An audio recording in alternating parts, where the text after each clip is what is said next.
एक साहब ने सवाल किया, सोशल मीडिया पर कुरानी आयात और अहादीस को नज़रअंदाज करना कोई गुनाह तो नहीं है? देखिए, नज़रअंदाज करने का अगर ये मतलब तो नहीं होता ना कि कोई भी मुसलमान जानबूझ के नज़रअंदाज नहीं कर रहा होता चीज़ों को। वो ये होता है कि आप मसलन स्क्रॉल करते जा रहे हैं, कोई चीज़ सामने आ गई, आपने पढ़ ली, और बाज़ औक़ात आप नहीं पढ़ते, कोई दीनी कोई वीडियो आ गई, कभी आपने देख ली, कोई मसला सुन लिया, कभी नहीं सुना, तो इसमें कोई गुनाह की बात नहीं है, इसमें ना कोई हरज की बात है, ना इसमें कोई गुनाह की बात है। लेकिन कोशिश ये करनी चाहिए कि सोशल मीडिया पर आप इसी तरह की चीज़ों को देखें, इसी तरह की चीज़ों को सीखने की कोशिश करें। सोशल मीडिया तो दो धारी तलवार है, आप चाहें तो किसी और को मार दें, चाहे तो अपने आप को कत्ल कर दें। तो इससे बजाय इसकी कि कोई फ़िल्में देखे, ड्रामे देखे, फजूल टाइम अपना ज़ाया करे, कोशिश करें जो दीनी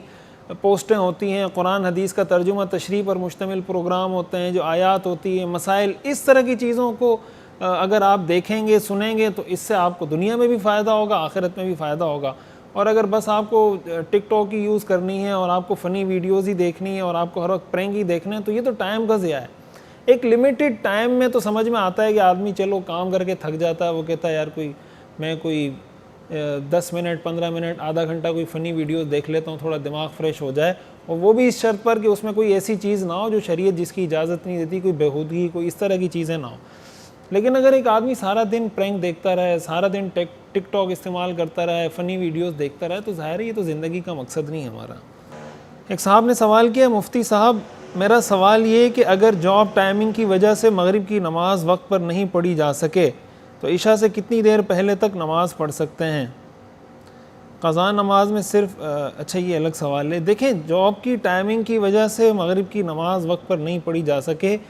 ये तो आप जहाँ जॉब करते हैं तो आप उनसे ये बात कह के रखें कि भाई नमाज फ़र्ज़ है, तो फ़र्ज़ नमाज आप किसी हाल में नहीं छोड़ सकते, जॉब की वजह से आप नहीं छोड़ सकते, तो कोशिश करें वक्त पर ही अदा करें। लेकिन अगर किसी दिन वक्त पर अदा ना हो सकी, तो ये जो आपने पूछा है कि इशा से कितनी देर पहले अदा कर सकते हैं, तो उसका तो टाइम टेबल कैलेंडर जो नक्शे बने होते हैं नमाज़ों के औकात के, उसमें दिया होता है कि इस टाइम मगरिब का वक्त ख़त्म हो जाता है और इशा का वक्त दाखिल हो जाता है, जिसको गुरूब शफ़क़ कहा जाता है फ़िक़्ह की इस्तिलाह में, कि सूरज के गुरूब होने के बाद जो रोशनी होती है उफ़क़ पर, होराइज़न पर, जब वो रोशनी भी बिल्कुल ख़त्म हो जाए, सफ़ेदी भी, सुर्खी भी बिल्कुल ख़त्म हो जाए, तो उस वक्त मगरिब का वक्त ख़त्म हो जाता है और इशा का वक्त शुरू हो जाता है। तो उससे पहले पहले अगर आप पढ़ लेंगे तो मगरिब की नमाज़ अदा हो जाएगी, और अगर खुदा न खास्ता गुरूब शफ़क़ हो गया उसके बाद आप अदा करेंगे, तो इसका मतलब आप मगरिब की नमाज़ इशा के वक्त में अदा कर रहे हैं, तो वो क़ज़ा हो जाएगी, अदा नहीं होगी।